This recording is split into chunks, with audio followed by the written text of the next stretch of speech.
चलो सबसे पहले लिखो बच्चे लोग इलेक्ट्रोलाइट क्या होता है, उसको काटिए, पहले लिखिए electrolytes.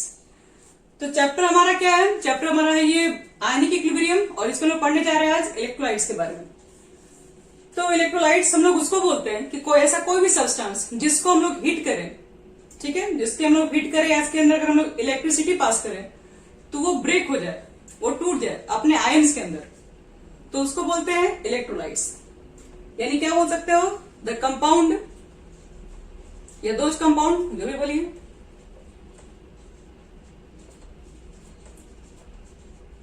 Those compound which dissociate, ऐसे कोई भी कंपाउंड जो डिसोसिएट हो जाते हैं, कहां पर, तो इन एक्वा सॉल्यूशन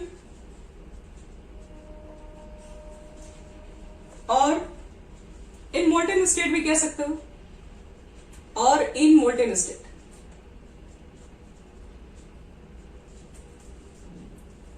ठीक है, तो और कंडक्ट इलेक्ट्रिसिटी भी बोलना चाहिए, एंड लिख देना, एंड कंडक्ट इलेक्ट्रिसिटी। अब जो कंपाउंड आयन में टूटेंगे तो उसके आयन की वजह से तो वो इलेक्ट्रिसिटी को कंडक्ट करेगा ही करेगा, तो कंडक्ट इलेक्ट्रिसिटी इज कॉल्ड, और molten state and conduct electricity is called electrolytes. वैसे कोई भी कंपाउंड्स जो एक्वस सॉल्यूशन में डालने के बाद डिसोसिएट हो जाते हैं या फिर मोल्टेन स्टेट में आने के बाद वो डिसोसिएट हो जाएंगे और वो इलेक्ट्रिसिटी को कंडक्ट करते हो, तो वैसे हम लोग सब्सटेंस को, वैसे कंपाउंड्स को हम लोग बोलते हैं इलेक्ट्रोलाइट। और एक होता है नॉन इलेक्ट्रोलाइट, तो सबको समझ में आ रहा है, जो डिसोसिएट ना करता हो हीट करने पर भी, डिसोसिएट ना करता हो एक्वस सॉल्यूशन में डालने के बाद भी। अब आप सैंड को वाटर में डालेंगे तो सैंड पार्टिकल से डिसोसिएट करेगा नहीं, तो इसलिए वो सब इलेक्ट्रोलाइट में नहीं काउंट करेंगे। तो इलेक्ट्रोलाइट्स तो बच्चे लोग इसी को कहते हैं। और टाइप्स के ऊपर अगर बात करोगे, types of electrolyte,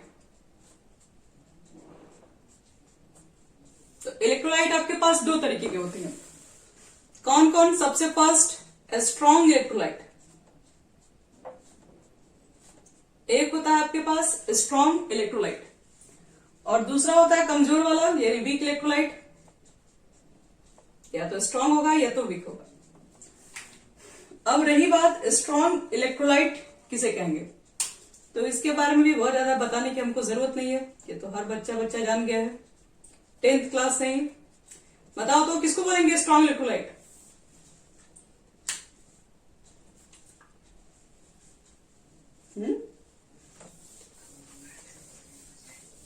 very good, those compound which completely dissociate in aqueous solution या इन मोल्टेन स्टेट। लिखो इसकी डेफिनेशन, थोड़ा सा ही है, बहुत ज्यादा कुछ नहीं है। लिखो दोज कंपाउंड लिख देना, which completely dissociate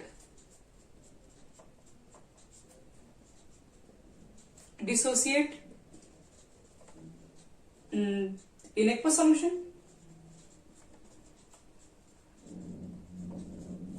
एग्जाम्पल, कौन सी एग्जाम्पल है? वेरी गुड, ये तो रोजेट का एग्जाम्पल है। HCl बच्चे लोग H+Cl- पर याद रखना कि जो कंप्लीटली डिसोसिएट हो जाएंगे वहां पर इस एरो को लिखते वक्त कम से कम 200 बार सोच लेना। अगर यहाँ रिवर्सेबल लिख दीजिएगा तो काट उठ के एक नंबर नहीं मिलेगा उधर आपको। क्यों? क्योंकि स्ट्रॉन्ग इलेक्ट्रोलाइट है, मतलब ये पूरा कंप्लीट हो जाएगा इसमें खत्म, इधर फिर वापस नहीं आएगा क्योंकि स्ट्रॉन्ग है। NaOH को मिलोगे स्ट्रॉन्ग बेस को, वाटर में डिसॉल्व करोगे तो जाहिर सी बात है Na+OH- निकल जाएगा आपके पास। डेली लाइफ में जो आप लोग नमक खा रहे हैं वो भी आपका एक स्ट्रॉन्ग इलेक्ट्रोलाइट है, Na+Cl-। अगर स्ट्रॉन्ग इलेक्ट्रोलाइट नहीं होता ये, तो ये तो आयन में टूटता, कुछ समय के बाद देखोगे फिर वही वो आपके पास ग्लास में जो वाटर था वो फिर से वापस उसके अंदर नमक आ जाएगा। ऐसा तो होता नहीं, एक बार घुला देते हैं तो सारा खत्म हो जाता है। ऐसा कभी नहीं होता कि कुछ समय के बाद ये चीजें फिर आपको NaCl फिर से फॉर्म होने लगता है। तो स्ट्रॉन्ग इलेक्ट्रोलाइट याद रखना बच्चे लोग, ये एक इरिवर्सिबल रिएक्शन होता है। अब आ जाए बात करते हैं वीक इलेक्ट्रोलाइट, और फिर कुछ आपको पहचान करने के लिए भी देंगे। वीक इलेक्ट्रोलाइट वही बात हुआ, those compound which do not completely या फिर which partially dissociate in aqueous solution. आप लिख दीजिएगा, पूरा वही चीज है, हम यहाँ पे शॉर्टकट यूज कर सकते हैं, पार्शियली डिसोसिएटेड।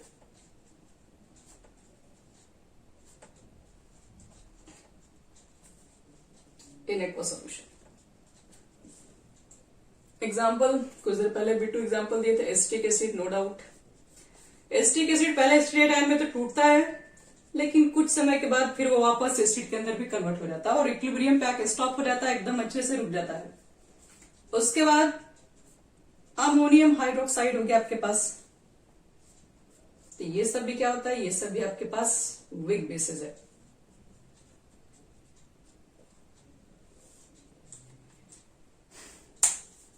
तो देख लिया तुम लोग इसके अंदर एक स्ट्रॉन्ग इलेक्ट्रोलाइट क्या होता है, वीक इलेक्ट्रोलाइट क्या होता है, लेकिन सबसे बड़ी बात कि दोनों को पहचान कैसे करेंगे। सबसे बड़ी बात तो बच्चे लोग यही है। हाँ बोलो। वीक इलेक्ट्रोलाइट के अंदर हाँ होता है, वाटर का बहुत कम आयोनाइजेशन होता है। आपको वाटर के बारे में तो पूरा कहानी ही पढ़ना है यहाँ पे। एक वाटर कितना % आयोनाइजेशन होता है वो सब कुछ बताएंगे। वाटर तो सबसे कम होता है, H+ आयन में टूटता है। इसी को हम लोग आयनिक प्रोडक्ट के बारे में बताएंगे, तुरंत एक्सप्लेन करेंगे अभी। अब देखो पहले ये बच्चे समझो कि तुम लोग कोई एक कंपाउंड अगर है तो वो स्ट्रॉन्ग इलेक्ट्रोलाइट है, वीक है, ये कैसे पता करेंगे आप लोग।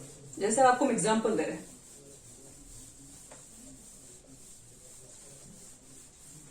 जैसे सपोज करो मैंने आपको एग्जाम्पल दिया MgCl2, स्ट्रॉन्ग है कि वीक है। स्ट्रॉन्ग के पीछे कोई रीजन आपके पास है, ऐसे तो क्या मार रहे हैं।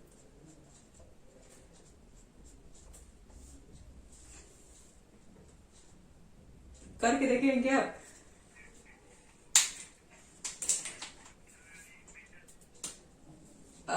एक तो ये आयनिक कंपाउंड भी है और दूसरी बात आप देख के पहचानिए कि यहाँ पर जो Cl है वो स्ट्रॉन्ग एसिड से भी लिया गया है और ये भी आपके पास जो बनेगा वो स्ट्रॉन्ग बेस से बनेगा। जैसे यहां देखो KCl, ये इलेक्ट्रोलाइट कैसा है, NH4Cl,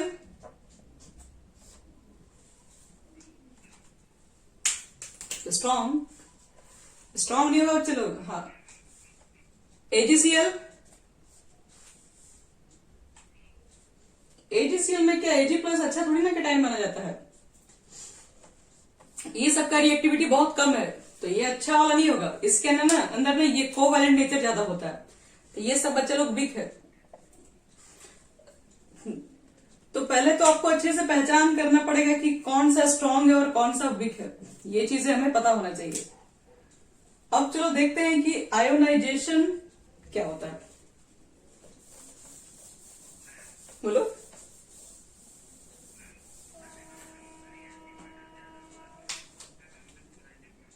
हाँ, रिएक्टिव मेटल्स भी ज्यादा होना चाहिए और दूसरी बात जो बगल का जो कंपाउंड है वो स्ट्रॉन्ग एसिड से होना चाहिए।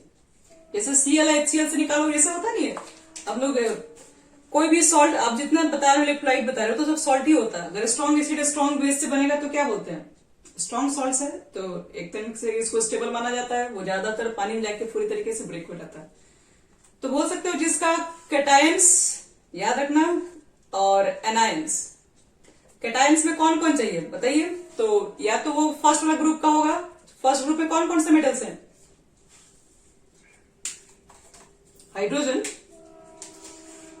फर्स्ट ग्रुप में बच्चे हाइड्रोजन अगर रखा रहता तो हम लोग को मालूम रहता। अभी तक हाइड्रोजन कहाँ रखा गया, अभी तक इसके बारे में कोई नहीं बात कर सकता है।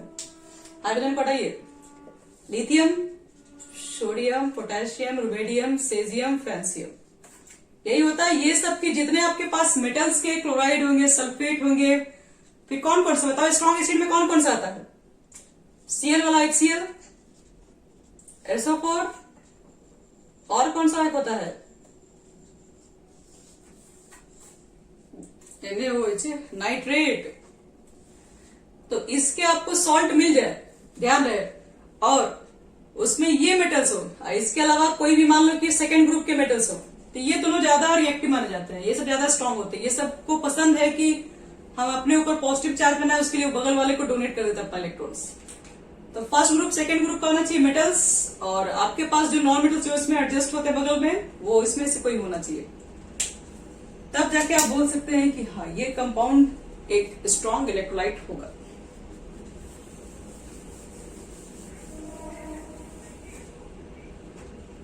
कैसे?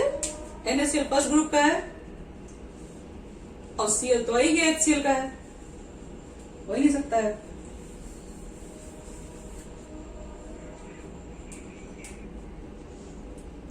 अच्छा, हो ही नहीं सकता, हम ऐसा बात बोल सकते हैं। चलो आओ देखो ये ध्यान से। अब बात करते हैं, आपके पास है dissociation of weak acid and weak bases. अगर पहले आपको पढ़ा चुके हैं, डिग्री ऑफ डिसोसिएशन कैसे निकालते थे, याद करो।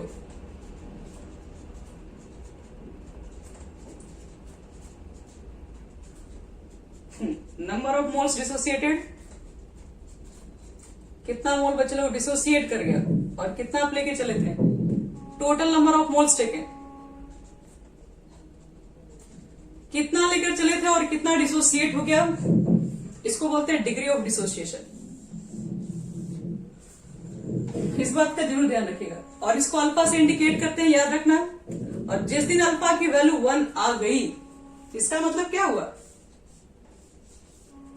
इसका मतलब वो 100% कंप्लीट डिसोसिएशन कर गया आपके पास।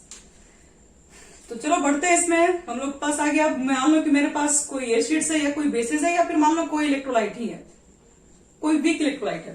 तो ओस्टवाल्ड डाइल्यूशन लॉ के बारे में हम लोग पहले बात करेंगे। ओस्टवाल्ड ने क्या बताया था हमें? ओस्टवाल्ड ने यह बताया था कि एक वीक इलेक्ट्रोलाइट को भी स्ट्रॉन्ग किया जा सकता है। कब? तो वही चीजें आपको बताने जा रहा है। तो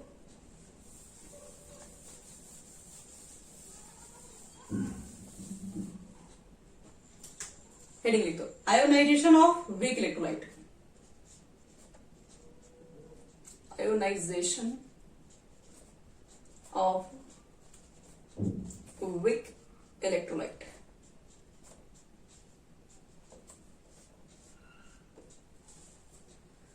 तो पहले देख लो कि आयोनाइजेशन कोएफिशिएंट हम लोग कैसे फाइंड करते हैं, किसी भी वीक एसिड हो, वीक बेस हो, या फिर इलेक्ट्रोलाइट हो, किसी के लिए भी। सपोज करो कि आपके पास कोई एसिड ही है, सपोज करो, क्या जाता है सपोज करने में हम लोग का। मान लो आपके पास कोई एसिड है और एक वीक एसिड है, वीक एसिड मानते हैं एच है। अगर बच्चे लोग, अगर ये वीक एसिड है तो जाहिर सी बात है ये थोड़ा बहुत ही आयोनाइज होगा और इक्विलिब्रियम पे आ जाएगा, H+ और A- में। एक मिनट, आयोनाइज होने के लिए वाटर भी तो चाहिए ना आपके पास, वाटर लिख दो। तो वाटर एक्वस, यहां पर लिख सकते हो H+ में एक्वस और A- में भी एक्वस। इसके बाद देखो यहां पे T = 0, या इसको इनिशियल बोलते हैं। जब टाइम 0 था, मतलब जब एकदम रिएक्शन स्टार्ट हुआ था, जब रिएक्शन स्टार्ट करोगे तो आपके पास क्या रहेगा, एसिड ही रहेगा, एसिड का ही कॉन्सेंट्रेशन रहेगा और वो वाटर के अंदर रहेगा।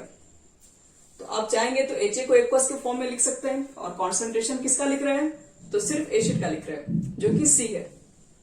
पूछेंगे H+ का कॉन्सेंट्रेशन कितना रहा होगा, तो H+ का भी आप एसिड डाले ही, अभी डिसोसिएट, अभी इनिशियल है, मतलब अभी रिएक्शन थोड़ा सा भी स्टार्ट नहीं है। तो जाहिर सी बात है कि आपके पास एसिड्स है और ना H+ आयन है ना A- आयन है। अब उसके अंदर वाटर डाल देंगे तो कुछ समय के बाद क्या होगा, कुछ समय के बाद इसके अंदर आप जानते हैं कि H+ में कुछ टूट जाएगा, कुछ A- में टूट जाएगा।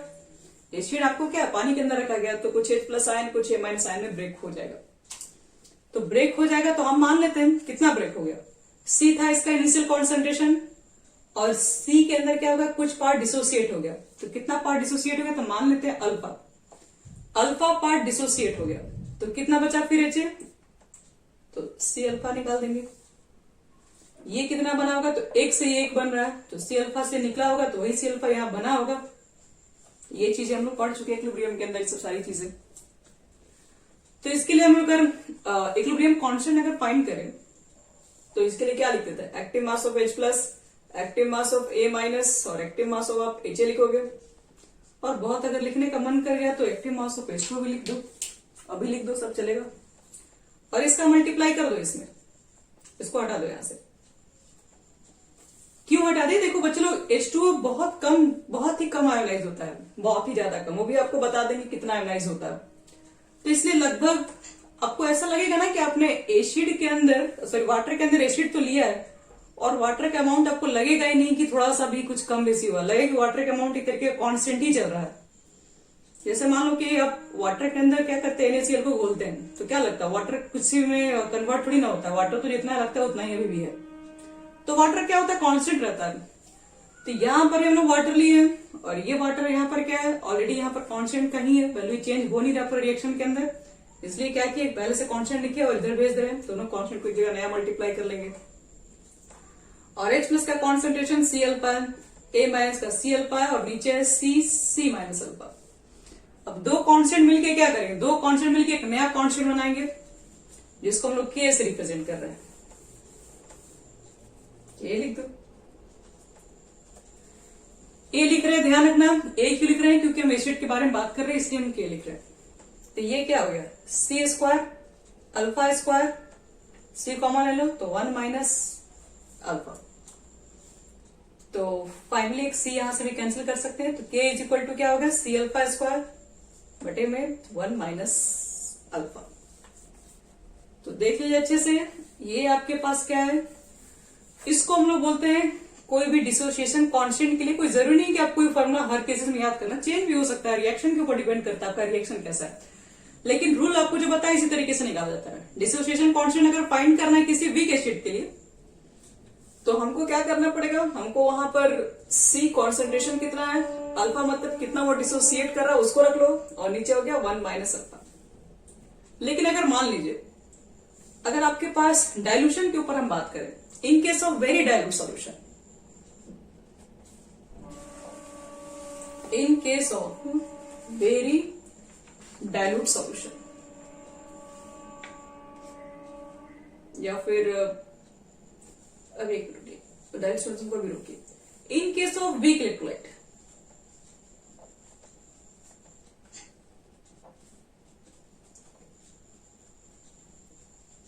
आपके पास अगर मान लीजिए कोई वीक इलेक्ट्रोलाइट है,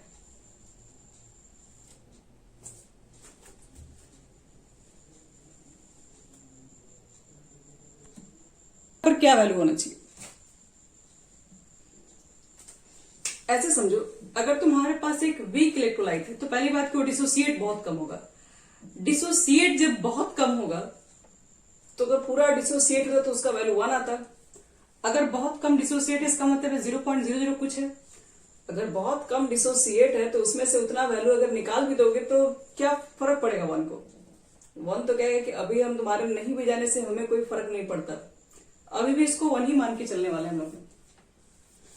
तो इसलिए याद रखना कि इन केस ऑफ अगर वीक इलेक्ट्रोलाइट है तो सपोज कर सकते हैं कि जो दोनों का डिफरेंस है वो लगभग 1 ही होगा, क्योंकि ये वैल्यू काफी छोटा है, काफी छोटा 1 में से घटाओगे तो कोई फर्क भी नहीं पड़ने वाला।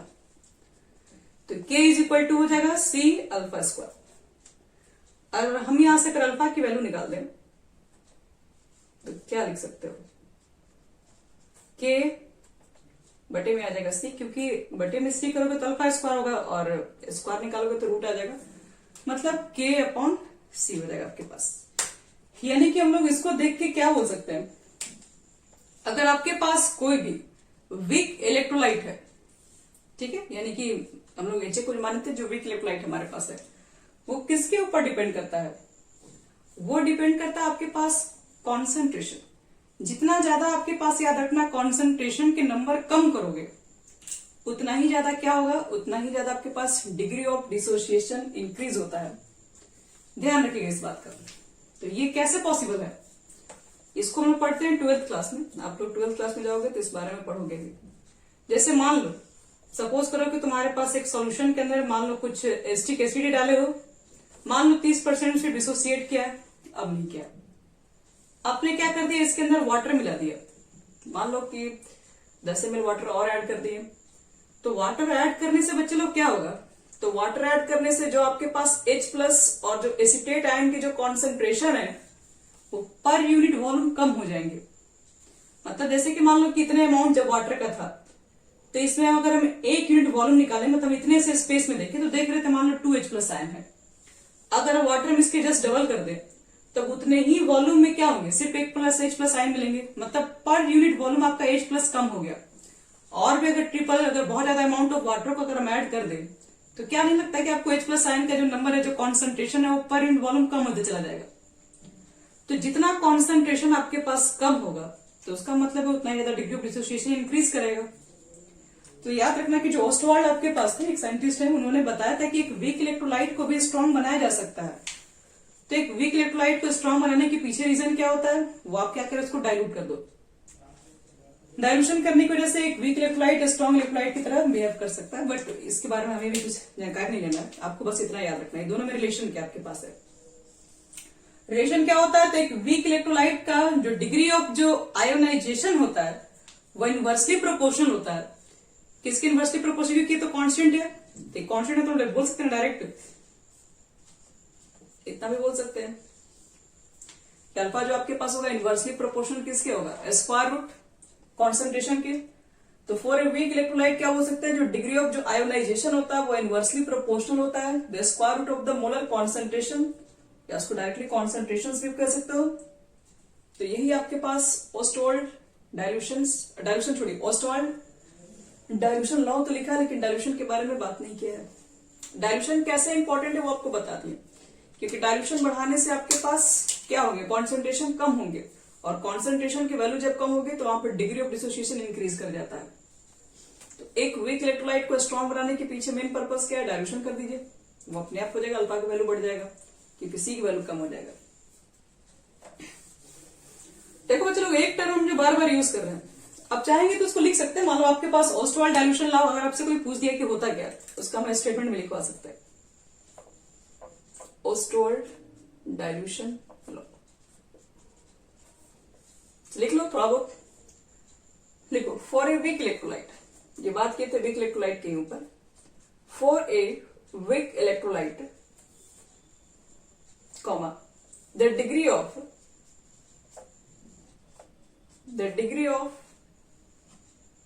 OSTWLD,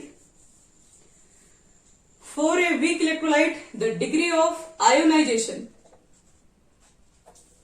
क्या था, डिग्री ऑफ, उसको आंसर को अल्फा से इंडिकेट किए थे, इज इनवर्सली प्रोपोर्शनल, जो कि इनवर्सली प्रोपोर्शनल था। किसके इनवर्सली प्रोपोर्शनल मिला, तो to the square root of concentration. तो कॉन्सेंट्रेशन को मोलारिटी भी बोलते हैं, तो इसलिए मोलर कॉन्सेंट्रेशन बोल दीजिए और सुंदर लगेगा। और this is called Ostwald dilution, this is called Ostwald dilution law. चलो, ये हमारा हो गया टॉपिक कंप्लीट। ओस्टवाल्ड ने क्या कहा था, आपके पास अगर वीक एसिड है बच्चे लोग, तो फॉर्मूला आपको क्या बता, वीक एसिड के लिए क्या दिखा, K इज इक्वल टू, पहले आया था C अल्फा स्क्वायर बटे में 1 माइनस अल्फा। ध्यान रहे कि अल्फा का मान कम आएगा तब, बहुत कम आएगा तब ही मतलब उसको हटाइएगा, बहुत कम नहीं आएगा तो ये फॉर्मूला ही यूज करना है, वो फॉर्मूला यूज नहीं करना रूट वाला। इसी तरीके से मान लो कि अगर मेरे पास कोई बेस होता, तो बेस के लिए क्या लिखते तुम लोग, एसिड के लिए तुम लोग H लिखे थे, तो बेस के लिए लिख देना BOH, इक्वल्स लिख देना, तो B प्लस लिखोगे, OH माइनस निकालोगे, और फाइनली जब इसके लिए हम डायरेक्ट लिख रहे हैं, इसके अगर हम लोग डिसोसिएशन कांस्टेंट निकाले या आयोनाइजेशन कांस्टेंट फाइंड करें, तो ऊपर में लिखोगे active mass B plus OH minus, और फिर नीचे में क्या आ जाएगा, BOH। एक्वस का आ गया, मल्टीप्लाई हो गया, और क्या। और एक छोटा सा टर्म अभी हम बता दे रहे हैं, बहुत कंफ्यूजन हो रहा है क्योंकि हम ही कुछ चीजें दो बार बोल रहे हैं। जिस तरीके से आयोनाइजेशन, डिसोसिएशन, क्या दोनों चीजें एक ही है या कुछ डिफरेंस है, यही चीजें बताना भी आपको। तो हल्का सा बच्चे लोग डिफरेंस होता है इसमें, ये थोड़ा डिफरेंस आपको बेसिक ध्यान दोगे तभी समझ में आएगा।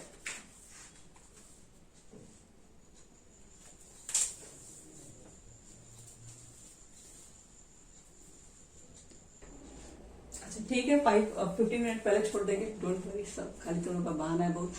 आओ देखो इधर, आओ देखो तो इधर,